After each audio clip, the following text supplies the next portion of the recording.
Hey friends, I'm excited for us to gather tonight and talk about the next three chapters. These were short. It's very timely for me to lead right now because I've got a lot going on over here, but they were short and to the point. So I'm just gonna be honest, my review is short and to the point. I'm just saying. So because I did write a few notes, but sometimes my notes can be really long and I'm like, ooh, I gotta probably whittle this down a little bit. But um yeah, I thought they were so good. And you always want to think of how does this apply to our business, and what we do with Plexus. It's just the number one goal when we read these books. And so much of what we read, any book that we do, is it applies to life. And I know, like, last week's chapters were so much like that, and just great advice about all things in life, but definitely for a business as well. So yeah, I just want to go over these real quick. I really feel like they were kind of disjointed, to be honest. Like, the dramatize your ideas was like, oh, that's kind of out there. I mean, not out there away from our what we do, but I loved chapter 10 and how I feel like the whole chapter was kind of went back to almost like chapter 9, where you just really need to appeal to people. Well, it's appeal to the nobler motives, right? And but a lot of it was summed up in that last story where he like listened to the people who weren't paying their car notes, or their car payments for their cars being serviced. And and they were, sometimes the authoritative, you have to pay, and being real harsh with people and all of that. I think that's just another thing where we have to remember that we need to listen, sympathize, and we need to just speak to the people. We need to relate to them. And then basically appeal to like the right thing. Like, this is the right thing to do. If you come in guns a blazing, like, it's just like chapter 9, how Taft wrote the letter and then put it in the drawer. It's like you have to stop and really think about the people you're speaking to here. Um, but I love to how it's talking about, we need to assume that people are honest and trustworthy, because we come across that in our business. We come across people that, their health is a really sensitive subject. And, just and their finances are a sensitive subject. And we have to be careful about how we are talking to people. And we want to really talk to them about doing the right thing. We want to make it sound like this is, just with their ordering and taking the products and all of that. If we really listen and we speak to that, I think we can be a lot more effective than if we go in, just full force ahead and are forceful and bossy and all of that. So we want to really talk about things being, this is the right thing to do. And some of the situations I thought of was like, even if something goes wrong, like if an order goes wrong or customer service situation and that type of stuff. So sometimes people can get really upset. And I really sometimes struggle with that because I'm usually like, it's okay, stuff happens, like, whatever. I'm very much that way. But some people aren't. So we have to kind of appeal to that side of things, is like, kind of listen, hear them out, and then show them what the next right thing to do would be. So I thought that was really good and just kind of making you stop and think. And I feel like the dramatize your ideas, that really, to me, that spoke to what we do with posting every day. We need to just sharing, what we have here, and not, for the people who are scared to share, scared to put stuff out there, just showing what makes Plexus different, what makes our community different, what's attractive about what we have here. Um, telling stories, testimonies, our personal stories, experiences. Um, I'm excited to hear what you guys kind of thought about that. But being excited and enthusiastic is what's really, really important. And then maybe sometimes doing things a little differently and looking at who we're talking to. And again, kind of the appealing part, but this is a different kind of appeal. You're appealing to your audience, right? Like, I mean, we talk about it all the time. We look at how we post. And sometimes you know that you've got a lot of people in your feed that are struggling with X, Y, and Z because you maybe been having conversations, you've been reaching out to people. There's maybe a theme that's going on with how they're responding to you or the objections that you're getting. Well, then make something attractive about Plexus that tailors to that objection, that speaks to that for those specific people. Um, I know I've done that in my past or not the past all the time, but I've had that happen a few times. It's kind of hit or miss, but I know there's a time that I saw a friend post about huge posts about her health and it was declining. Is this what it means to be in your 40s and all this stuff? And I hadn't posted my Plexus post yet. So when you have it, I commented or I think I liked her post or cared about it or, did the care. And then I went and posted my Plexus post and I wrote it and made it short and sweet, but it was like, it doesn't have to be this way. Like that's basically what I said. And she saw it and she messaged me within, this doesn't happen very often. So I don't want to like make you think it does, but she messaged me within an hour and was like, did you read my post? And I kind of didn't say I did. I may have kept that hidden, but I had, and I was like, because it was true. But it's, like I went and, we had a great conversation and then she ended up ordering, and so it just, you have to speak to your people and you have to show what Plexus is. And that means that you need to like put it out there. Okay. So I just dramatize, so don't be dramatic, overly dramatic, you got to think about that. But I thought that was an interesting way to put that out there. So, and then, what we do here, I'm excited to hear about your chapter 12 feelings, challenging people. I think it's really, everybody's different, right? Personalities are different. Our teams are different. How we excel at things is different. What motivates us is different. But what I love about this is it's really important that we are looking at our teams as far as like how people are different and what motivates people. And you know what? When you look at like, because I know I've heard this from people, if some people are not competitive, they don't like to be challenged. Actually, Kay Sharda, you came to mind because we were talking about this the other day, or you brought this up, or I don't think it might have been in your coaching call, but about how like people challenged you when they were like, you're not going to do anything with that. And then Kay was like, yeah, just watch me. So Kay, you could speak to that a little bit. But that you seriously popped up when I read that section. I was like, I don't know if you thought of that yourself in there, but I was like, oh yeah, Kay's proven those people wrong, And I feel like I kind of have that in me too. Cause when I got my first two messages were super negative, cutting me down, cutting Plexus down. And I was like, okay, I'm just gonna do this. And I'm gonna show you that I trust my friend. She won't steer me wrong. And I've looked into this and let me do my own research. Don't tell me what to do. I can do this.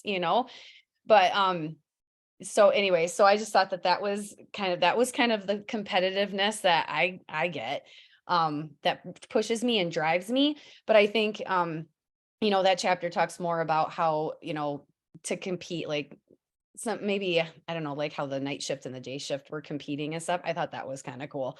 And really fun to read about how they went back and forth, but I was just, what I wrote down was not everybody is competitive, but if you can find that thing that is the driving force for someone to succeed, then that's where the challenge can be made and inspired to do big things. So it doesn't necessarily have to be like, not everybody's into the contest, not everybody, but everybody on our team. Some people are, their red personalities are competitive. They are like, go, go, go. And that's awesome. But I do know people who are just driven to help people. Like that is the driving force, is to help as many people as possible. Well, we can do that here. We can do that with products. We can do that with finances. We have an avenue that can just blow that wide open for people. So but it's so important to find that thing that's going to help somebody that's going to drive them towards their goals and their success. So that is kind of what I was thinking and felt was important out of that chapter. But there was a lot of good nuggets, lots of good stories, and things that he shared. He does that.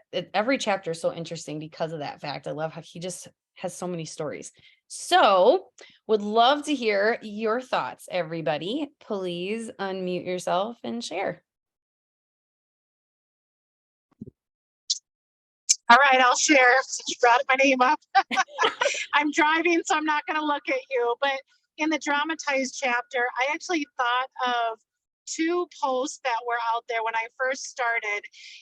And the first one was how we compared our X Factor Plus to other vitamins that did not dissolve and they were not absorbable.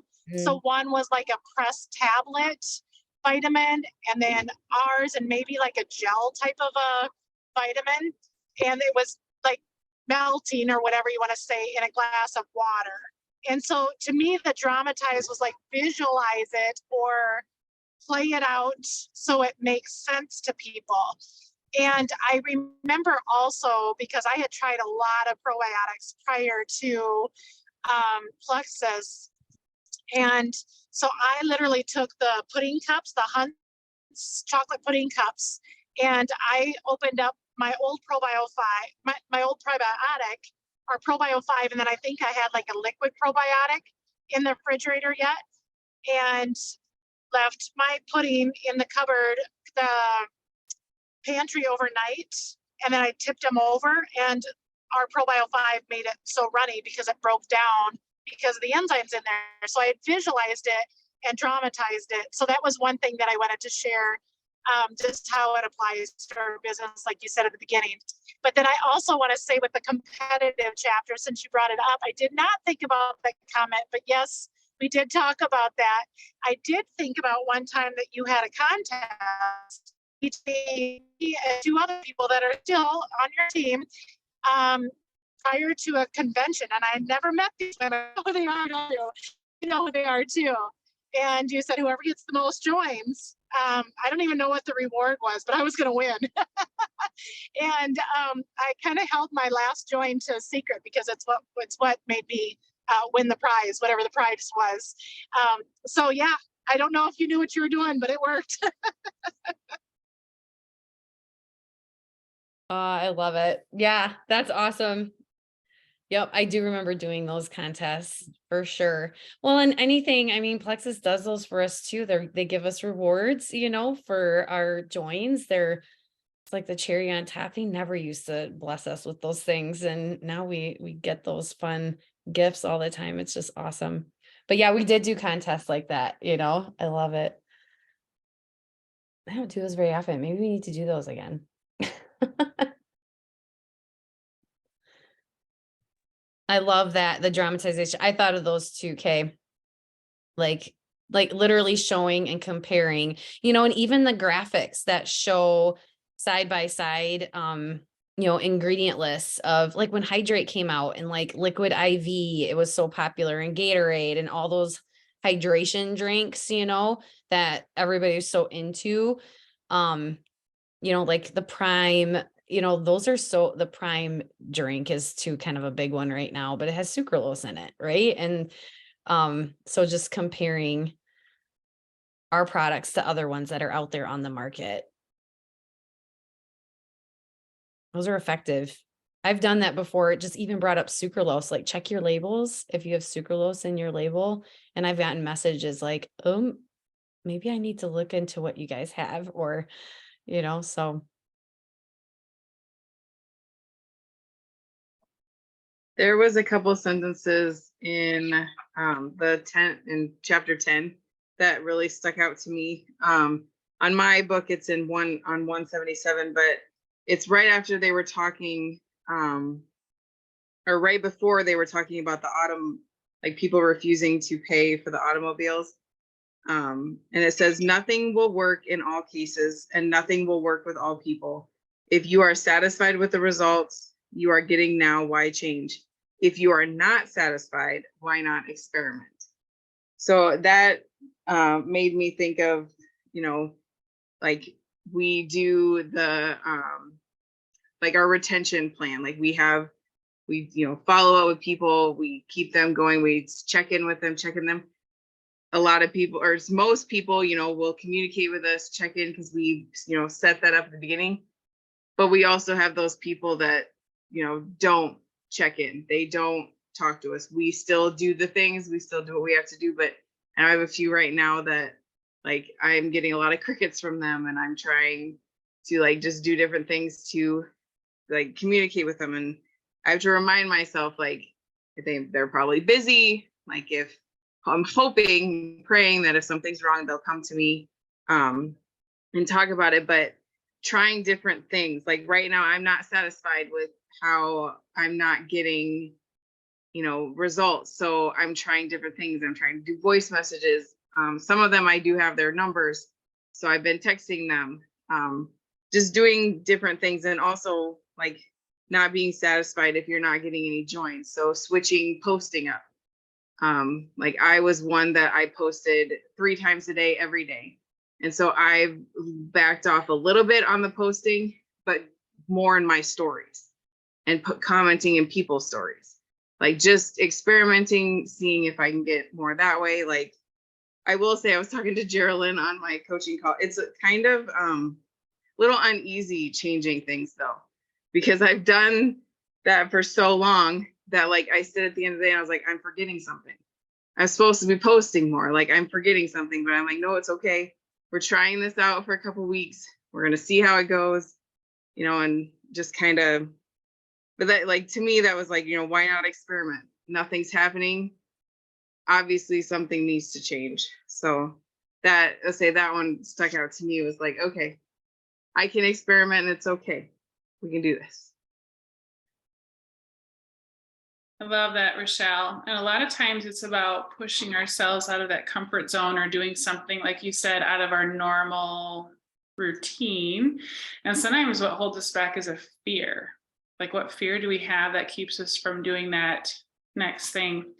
I like when he says that, quote, all men have fears, but the brave put down their fears and go forward, sometimes to death, but always to victory.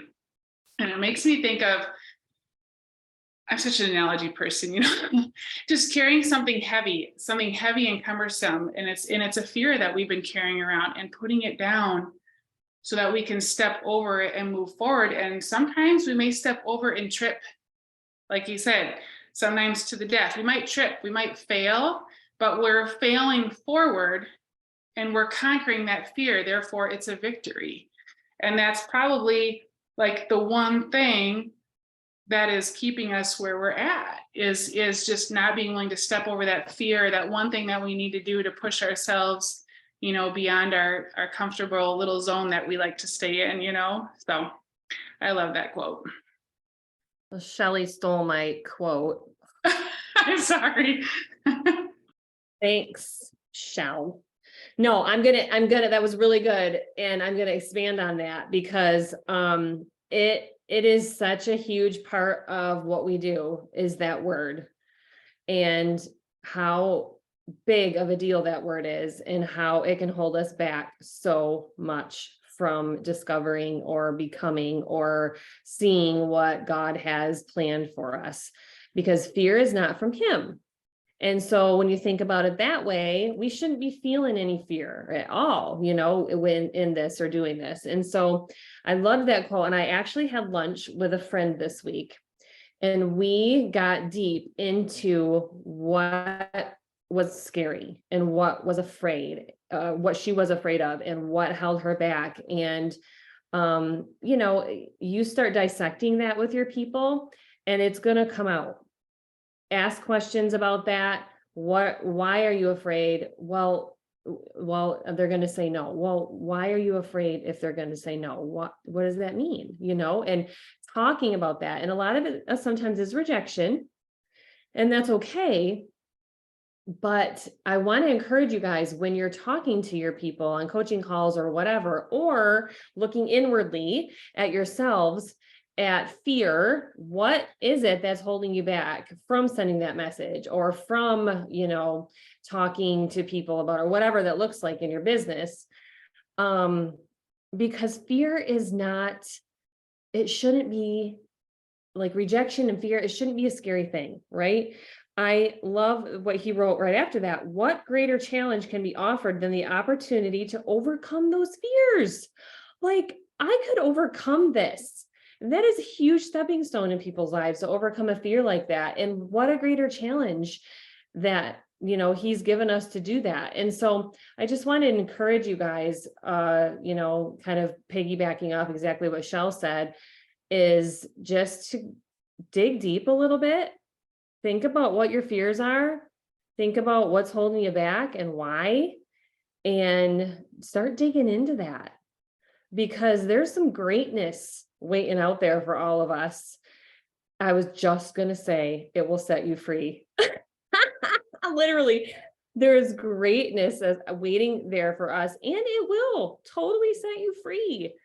It is true. There is freedom in that, and letting go of those fears and those failures and all of that. So that's what I wanted to share.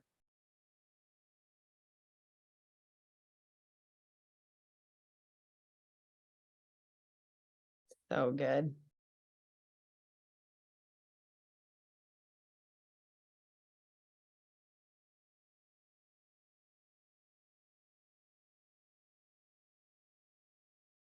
That was so good, so. And I think that's where the fears come out when you accept challenges, right? When you are being challenged.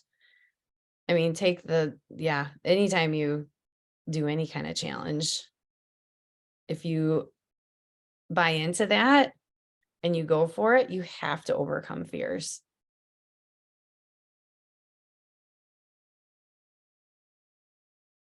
Sometimes even to step into the challenge.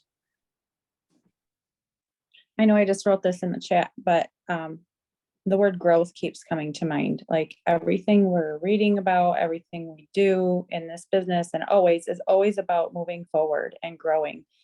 And sometimes usually it's growing ourselves, but sometimes it's helping others grow, especially if we're leaders and we have a team.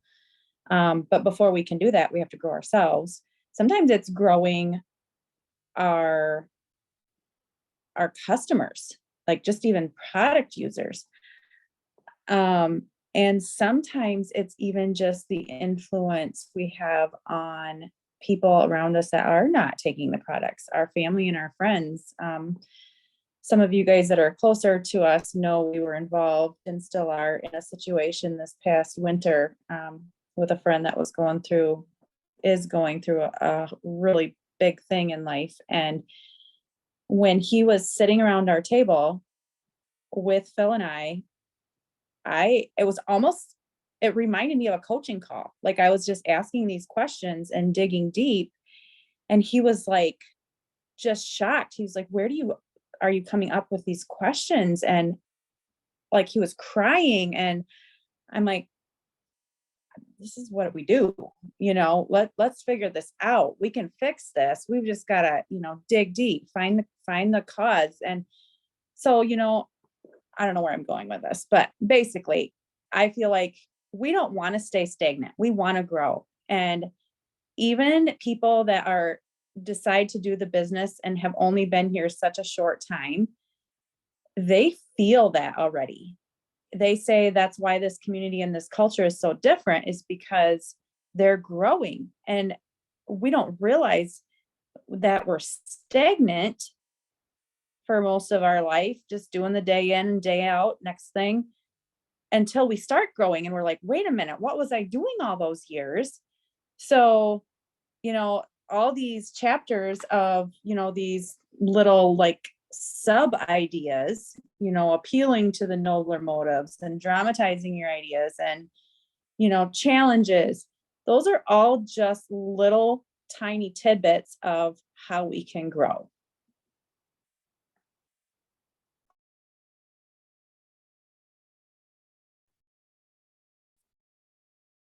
That on.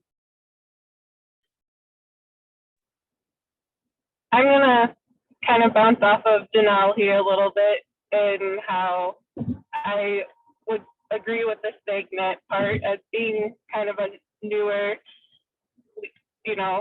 seller and stuff, that, yeah, I feel like I'm growing because I'm being challenged. And so, and all of you guys have been amazing inspirations to me. And so I just wanted to throw that out there too.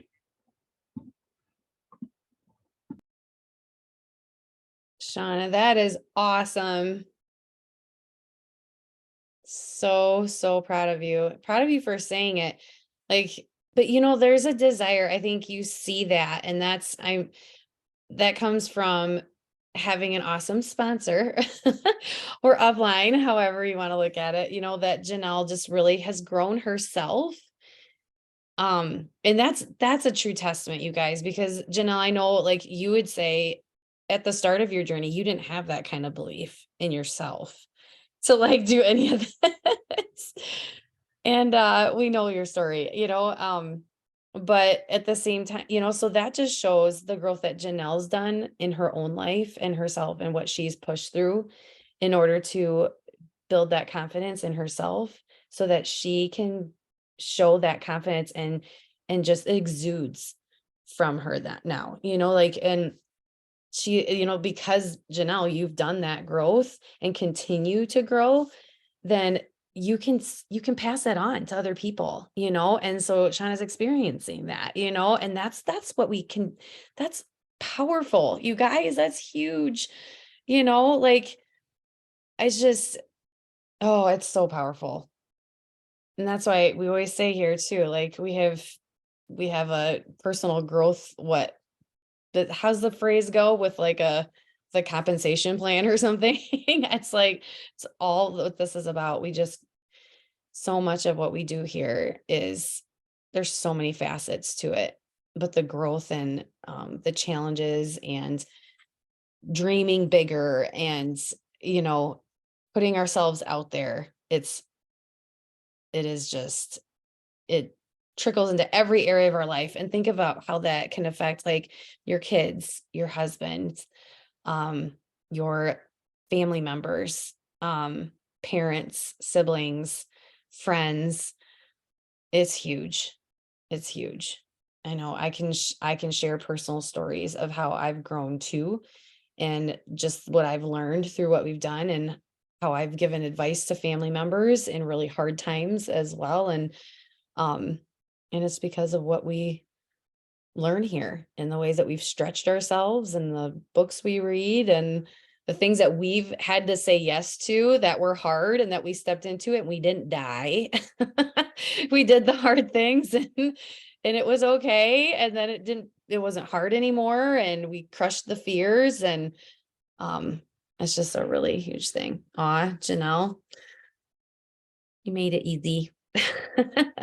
We do pass it. Oh, Janelle's gone. She's out. I was just talking to her and she like dropped. No. Anyway, any other thoughts? So good. Just quick. My computer might die, so if I go, just there you go. I love what you said that book club not only helps with like our Plexus business, but our own personal life. Like I can attest to that completely. It was because of book club 2.5 years ago that made Calvin and I move back to South Dakota. So like what a huge life-changing thing. And it was all because of book club and the belief that Shelley poured into us and the conversations that got the ball rolling with like there's more to life than what we were choosing to live. And so I just love that even if we didn't believe for ourselves that it was poured into us, and now we're able to continue doing that to others. And it's just made such a huge deal and change for us. And it's, yeah, life altering. That's amazing. Oh, and your post too, Chris, specifically. Oh, what post? I think I've told you that before. It was around that same time that you and your husband were having thoughts about moving back to South Dakota, and you hadn't made it public yet, but you were like, we have this big thing that's happening. And Calvin and I had already had that conversation, And then you posted about it, and I'm sitting in my house bawling in Texas, going, Calvin, we're going through the same thing. It was like just a little bit behind you. And it was like such a God moment, because we had said never. We had said we would never move back. And how many times in the last even couple years being here, it's like every single day we're just so grateful. And it all started because of book club. Aw, that's awesome. That's awesome. It's all from just growing confidence and belief and learning how to conquer fears and having hard conversations and, you know, how to talk to people and how to talk to yourself. It's huge. And yeah, just that ripple effect. That's amazing. I love it. Thanks for sharing, Kaylee. Anybody else? We are at the end of our time here. Any other thoughts? Okay, so I'm going to say just one little nugget about confidence that I picked up today in my personal development, listening to I forget, a podcast. So confidence is not a feeling, it's an action. So anyway, take that. Take that into the rest of the journey. You might not feel confident, it doesn't matter. Just move forward and take an action. Yes, 1000,000,000%. Yep, absolutely. Thank you, Bree. Love it. Thank you. That was perfect. Perfect way to end. Great way to end. We are vibing tonight, like seriously. I love it. All right. Thanks, friends, for jumping on. Have a great night, great weekend. We'll see you next week.